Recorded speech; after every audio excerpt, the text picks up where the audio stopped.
Well, thanks, everybody. I think that this is these are good measures. We'll obviously put our John Hancock on them very soon, and when we receive the bills.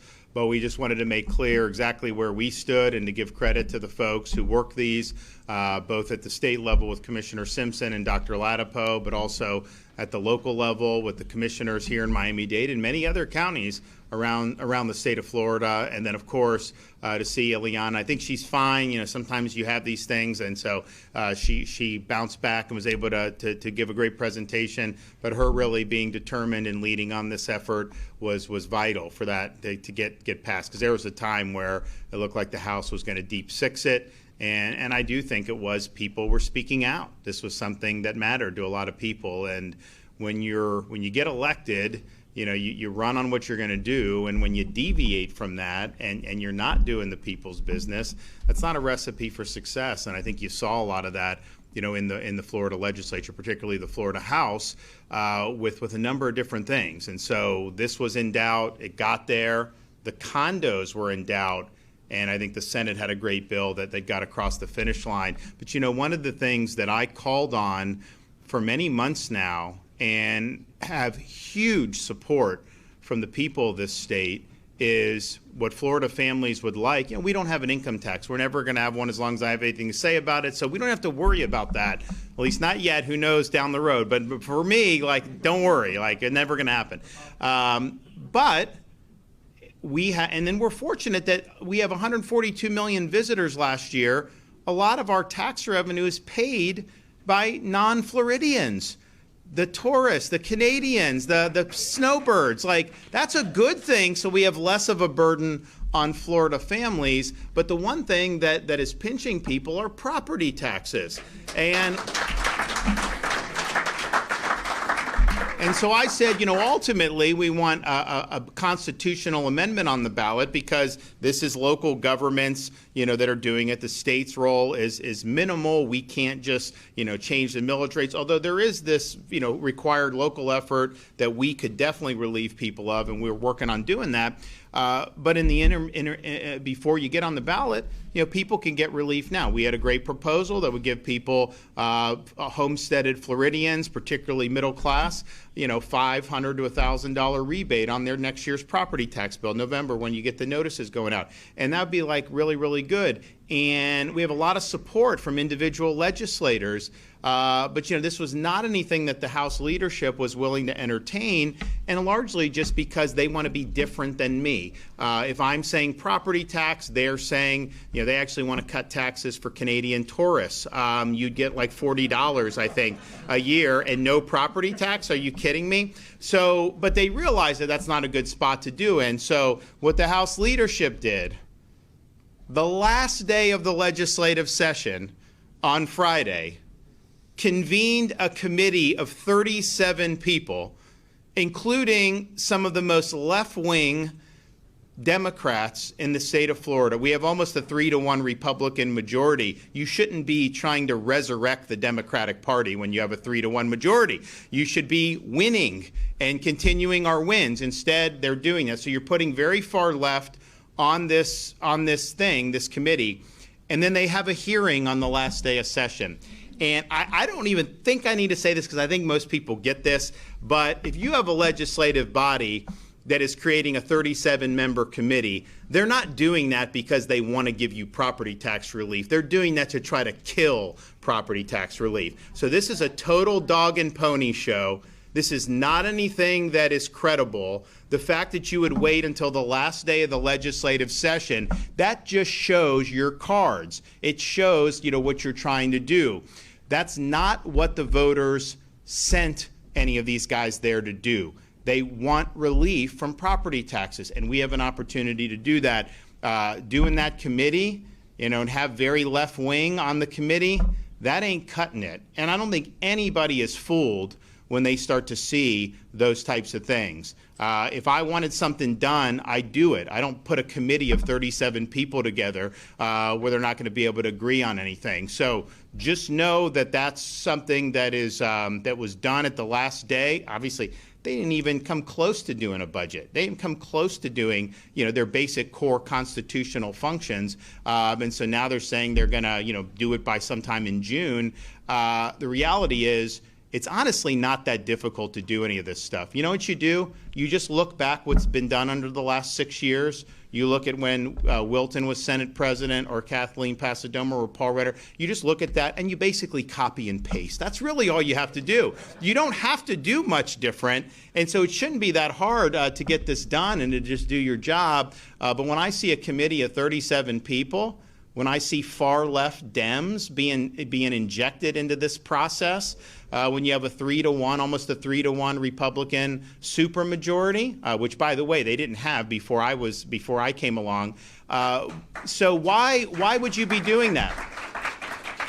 I have no interest in trying to throw a lifeline to the far left. Floridians have rejected the far left. That's not what they want. They want the solid, bold, conservative vision that we've had, and that's what we're going to insist on. Okay, do we have any questions? So, Governor, going off those comments, are you saying that you would not sign the tax bill? I know that it's still coming together. I have not seen a tax bill. I can tell you, I want Florida first tax policy. I don't want Canadian first tax policy.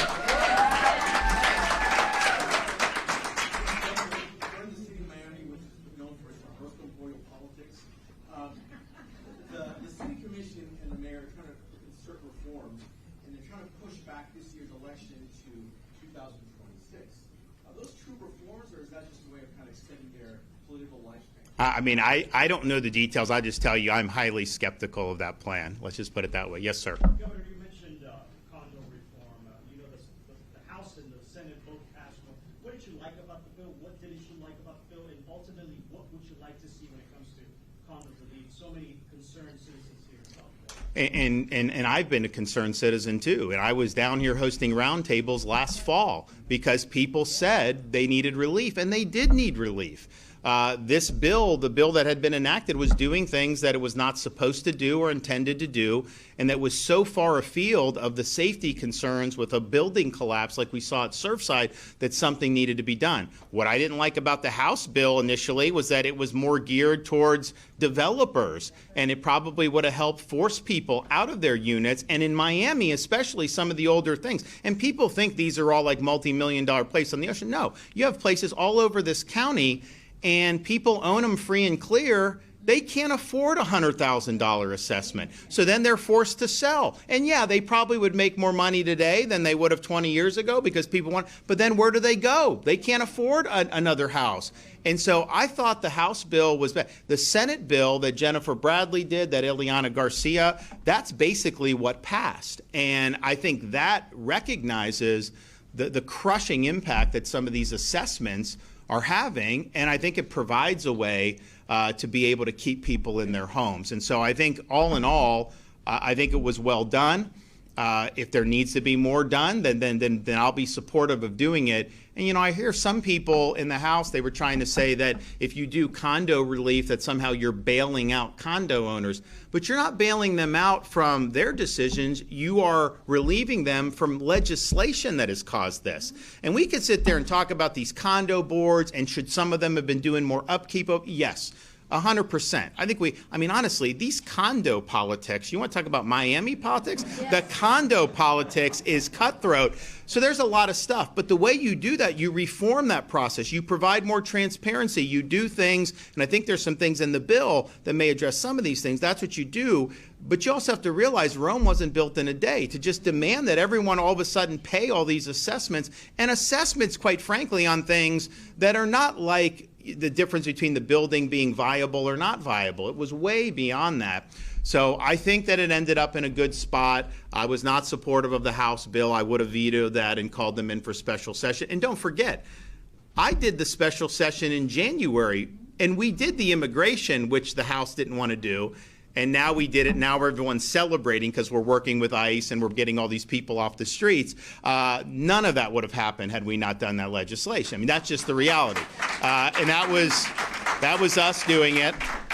And, you had these folks in the House, they said, oh, it doesn't need to be done, not something that's important, and then actually drafted a bill that would have made us a de facto sanctuary state, totally contrary to what we wanted to do. And again, the people spoke up, and so we ended up getting good legislation done. But in that special session, I called for the condo relief to be done then. There's no reason the bill that was passed could not have been passed in January. That would have given people peace of mind. It would have averted some of the other assessments that have come back in the intervening months. It would have given more time to be able to work this out. And so it should have been done in January. It did get done. I'm glad that the Bradley bill is basically what passed. And then the same thing with these petition fraud. They go get these petitions, and it was documented in 24 the amount of fraud in these petitions. And so that needed to be addressed. You can't just have these petitions being circulated. This is the Constitution of Florida that could be changed as a result. So that needed reform, and that could have been done in January too. And then they waited, the House especially waited, and so now it's done. But the reality is there's stuff out there on the street now that people are trying to do. So all in all, I knew the condos needed to get done. I'm glad it got done. I would have called the special session again had they not done it, because people need relief. Any comment on chemtrails? Is that a real threat, or is that Well, no. I mean, I think it's kind of caricatured as kind of kooky, but I think Eliana sketched it out. There are, and because people would ask me, they're like, why are you spraying things? And I'm, no, we're not. The state government is not doing any of that. And so I'm like, what are you talking about, right? Because we just weren't doing it. But if you look, there are movements, private businesses, and their view is we can save you from global warming by injecting different things in the atmosphere, blocking the sun, doing all this stuff. And that is not something we're going to do in Florida. First of all, we're the sunshine state. We want to have the nice sunshine. So I think that this is something that there are interests and entities out there that want to do some of this. And it's not something that is appropriate for the state of Florida. I don't think it's probably appropriate, period, anywhere. But, think about it, like, these people are doing their thing. They're going to try to block the sun. They're going to try to do all this. And then what's the fallout from that? What does that mean when it starts to rain or this or that? And people aren't guinea pigs. I mean, we have a right to have nice sunshine and nice air. So it's not something that's just being made up. There is a movement to do it. Now, you can go and watch a plane, and if a plane has normal exhaust and condensation, that's a contrail, which is something that is normal. That doesn't mean that the commercial plane is doing anything, but there is definitely movement to do some of the spraying, and I don't like that. One more.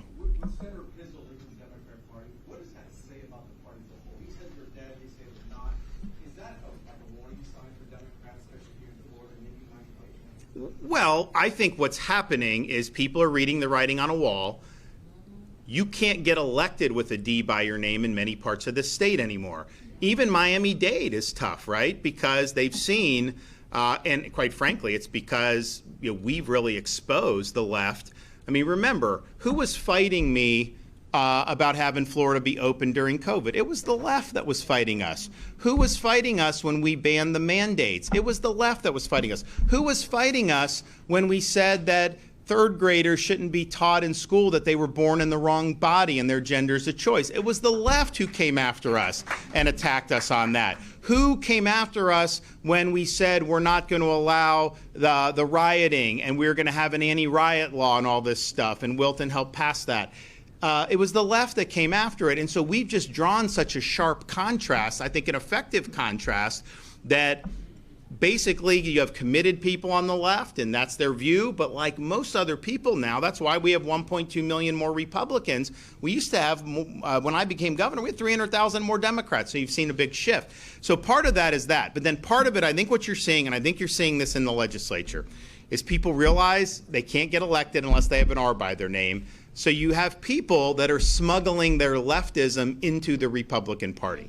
And so they have an R by their name, but they're not governing as Rs. And the fact that you would have almost a 3-to-1 House majority, and they tried to deep six our immigration enforcement in January and wanted to do a sanctuary bill with a 3-to-1 majority. And so, and then they brought in Democrats to change party labels, but they still vote very liberal. So they haven't had an epiphany. It's just more of a pathway to power. So I think for Republican voters, especially in the primaries, I think the question's going to be, just putting a party label, to me, has lost a lot of the meaning, because the contrast is being blurred by these folks who are running as Republicans but still have leftist instincts. And it's ultimately not the label as much as the principles that you're advocating.